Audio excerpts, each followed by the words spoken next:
Check Podcasts.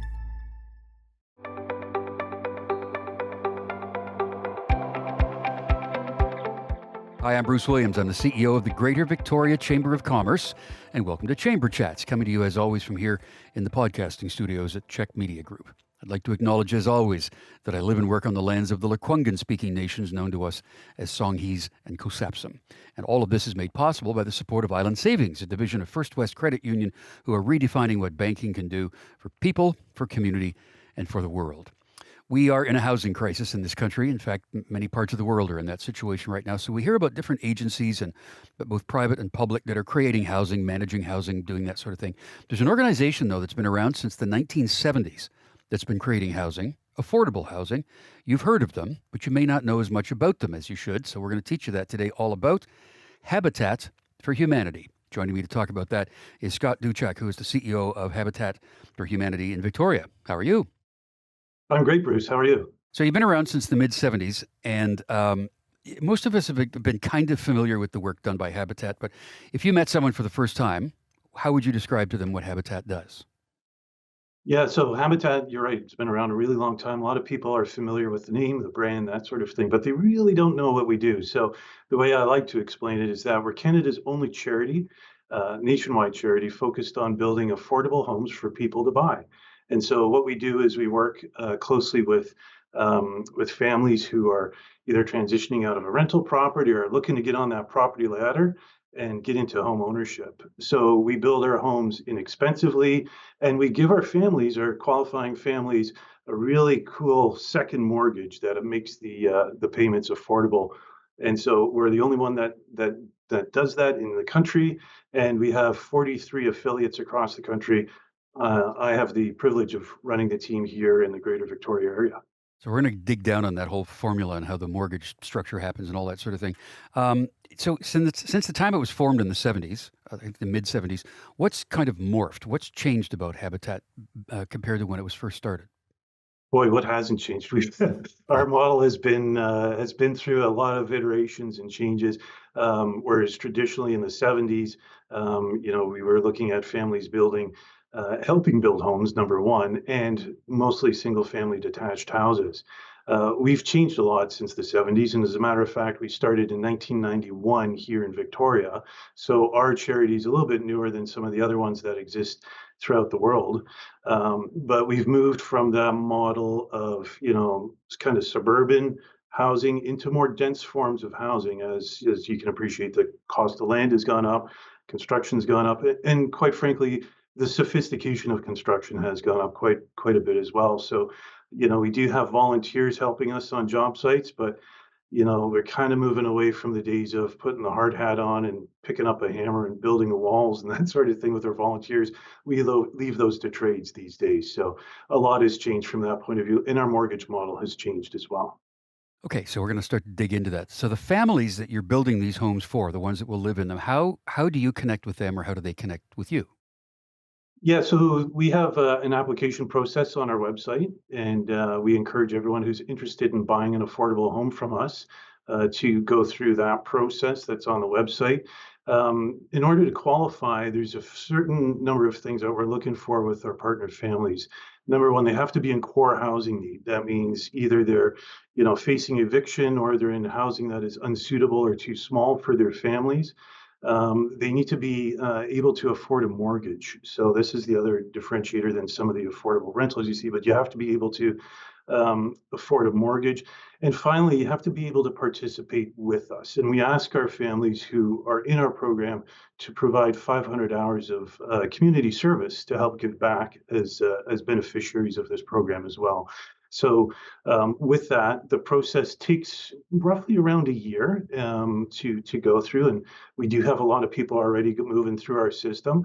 At the end of the day, we help low to moderate household income families, and what that means is, in the Greater Victoria context, at the low end, probably a household income of around 40,000, all the way up to $120,000 a year. And that sounds like a lot, and it is a lot. But quite frankly, in order to afford a house these days, there's certain realities of the market that we're dealing with. And so that's the general range of people that we're helping today as well. Yeah, so you don't build the house and then sell it. you find the family and then you build the house for them. Yeah, and you know what? We're really the only developer these days that's focusing on family-oriented units. Like, I don't know if you saw the vital signs report that came out yesterday. Actually, I know you saw it, I was there, but yes. you were there. For example, three-bedroom units for rent in Victoria has a 1.1% vacancy rate. You cannot find three-bedroom units for families in the Greater Victoria area without immense difficulty. So all on our new builds, we're focusing on those people and those needs and setting those families up for success by building those three-bedroom units that, quite frankly, like I said, other developers aren't, they fear to tread. So we're going where they fear to tread. We're doing the right thing and we're focusing on families. I want to take a closer look at that 500 hours thing and unpack that a little bit to see what it looks like because a lot of people are thinking, I could maybe do that. So we'll talk about that next.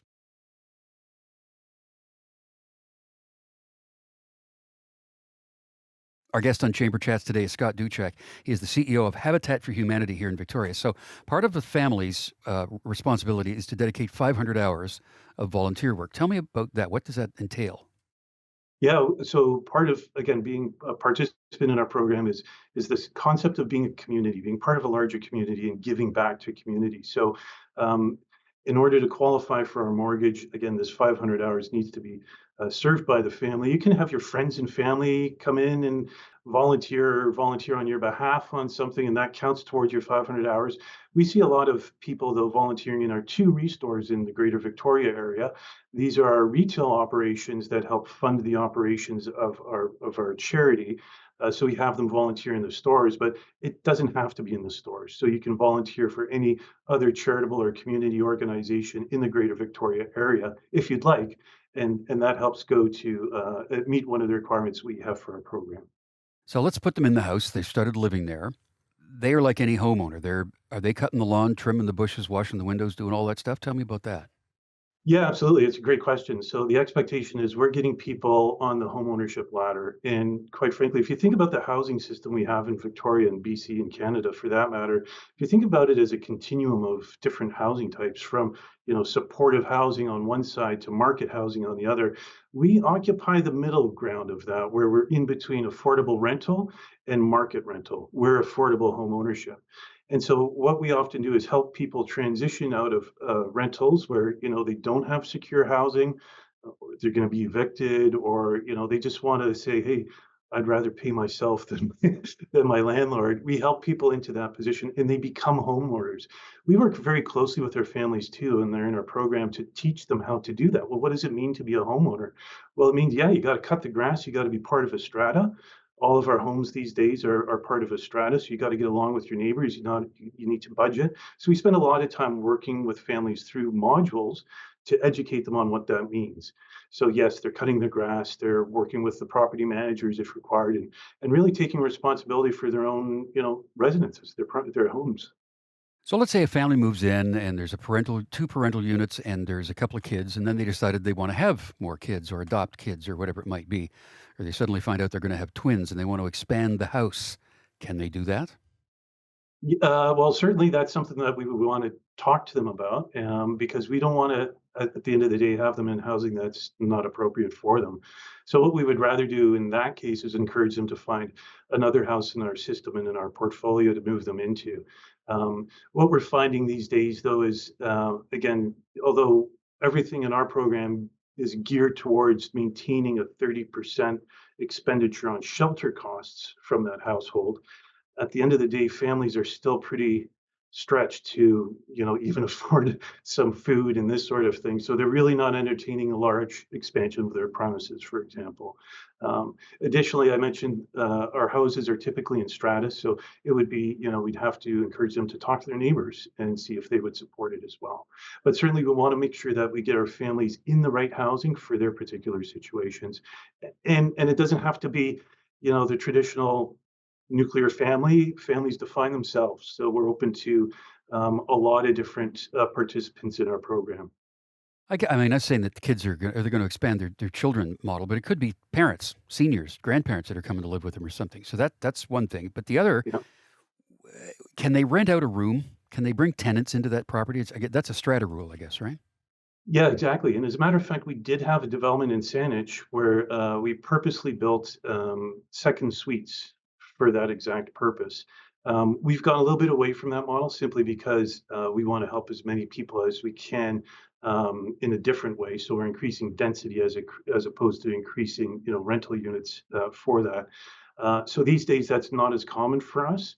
Um, but really, we're looking at the entire family participating and paying for and sharing some of those shelter costs. So what does that mean is, if a family has two parental units and maybe one adult child who's working now, they help take responsibility for paying part of the mortgage on that house. Yeah.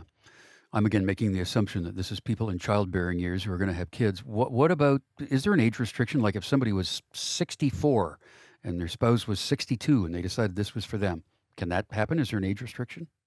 Yeah, we actually don't have an age restriction at all.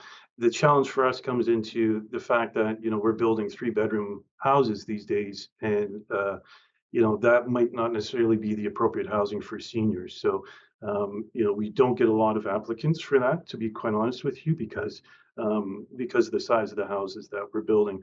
So, this current build that we have proposed in Saanich, in the Gordon Head area, is 14 stacked townhouses, and they're all three-bedroom, except for one unit, which is fully accessible. So that's a one-bedroom unit. So we're anticipating, and actually we do have a lot of applicants already for those 14 stacked townhouses, and they're mostly all families with young kids. So it really depends on the specific project that we're doing, um, which families we help. How long can they stay? They can stay indefinitely. You can retire in that house. Now, we encourage families not to do that because we want to encourage them to downsize, perhaps stay in the community and open up that house for another family to come in and take advantage of, again, a three-bedroom home, that sort of thing. We actually buy back the houses that we sell to folks, so we do buy it back, and that's how we maintain a portfolio of properties that we can use to help families in the future. You mentioned that the range of income is between 40,000 and 120,000 a year. Right. Um, is there a minimum income does it have to be 40, at least 40 for somebody to get into this? Everyone's situation is going to be slightly different. We do look for participants, though, that have, generally first-time home buyers. They don't own real estate anywhere else in the world. They may or may not have a down payment, but that's not a big deal for us. And they have to be able to afford a commercial first mortgage. And so that typically dictates the household income levels of the families that can participate. As you can appreciate, when interest rates were really high a few months ago, Mm. that 40,000 was probably a lot higher than that because of the affordability factor. But again, we're focusing on bringing in our houses incredibly inexpensive. We don't get any government funding. We don't get any government financing. So we use our brand power across the country to reduce, costs of purchasing products. And we get a lot of great donations from companies like Dow Corning for insulation, Whirlpool for appliances. All of those free donations help lower our cost of housing. And then that, in turn, we transfer over to the families when they do purchase our homes at those lower prices. Okay, it's time for us now to talk about the mortgage, getting the mortgage. What's that look like? How do people qualify? How do they pay for it? We're going to talk about that next.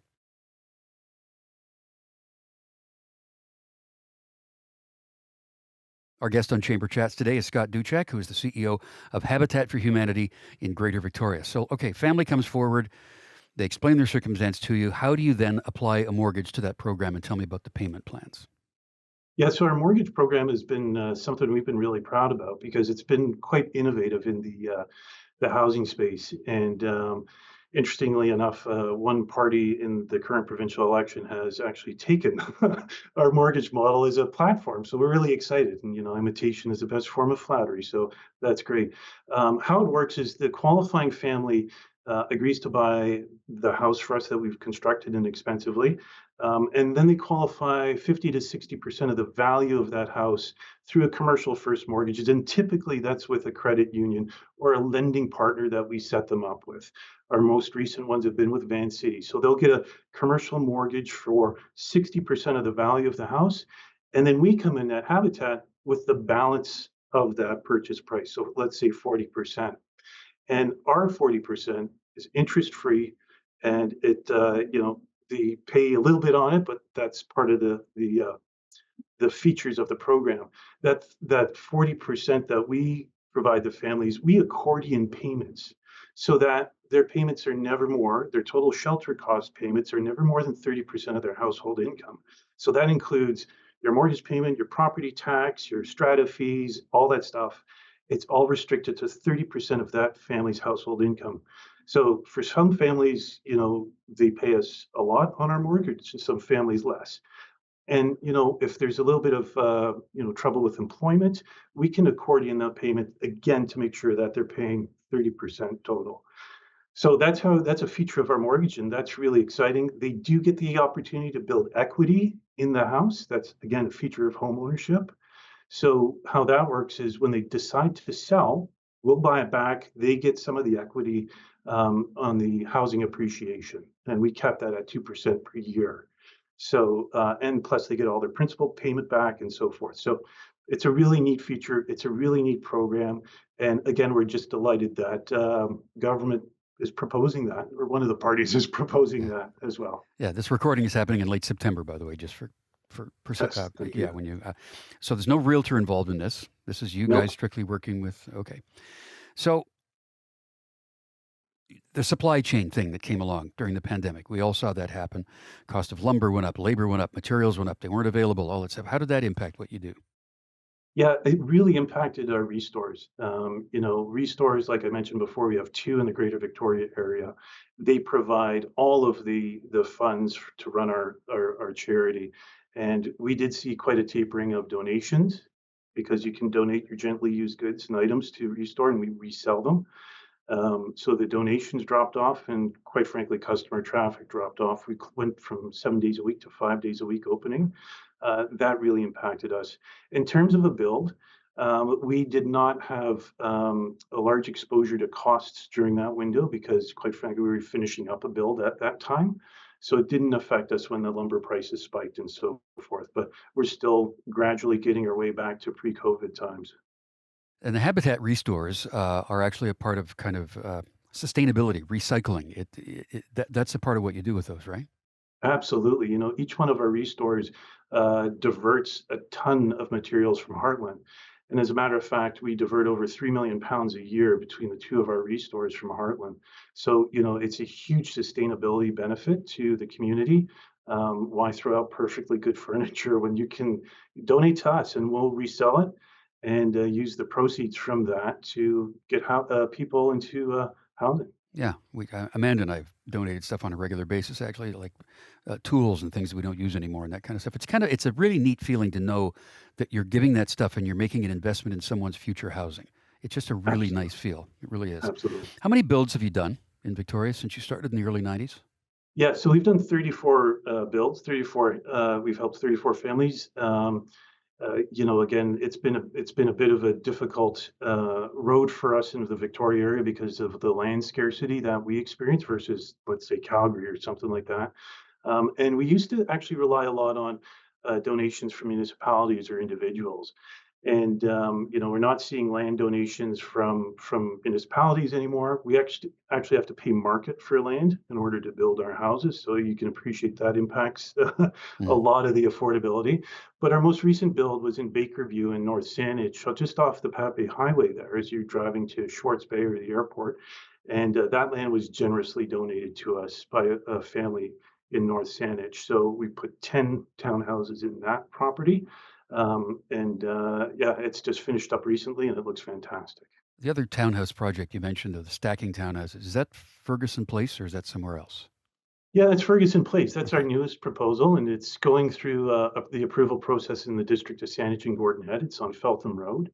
We're really excited about that because it's going to bring families into proximity to schools, parks, shopping, rapid transit areas. So it's an area that we really think is great for the family units that we're trying to build there, and ultimately the families that will occupy those. Should also remind people that you also build gingerbread houses at a certain time of year. Tell me about that project. Yeah, thanks for that. Our gingerbread showcase is our premier fundraising event for the year. This is going to be our 16th annual this year, and again, we're having it. It starts November 22nd and ends on January 5th. We're holding it at the Hotel Grand Pacific. This is our second year having it there, and like I said, it's such a fun event. We have a tremendous amount of bakers this year for a gingerbread showcase, and yeah, some of them are really delicious looking. You just walk in there and you get hit with the gingerbread smell. It's great, and we encourage people to donate to us.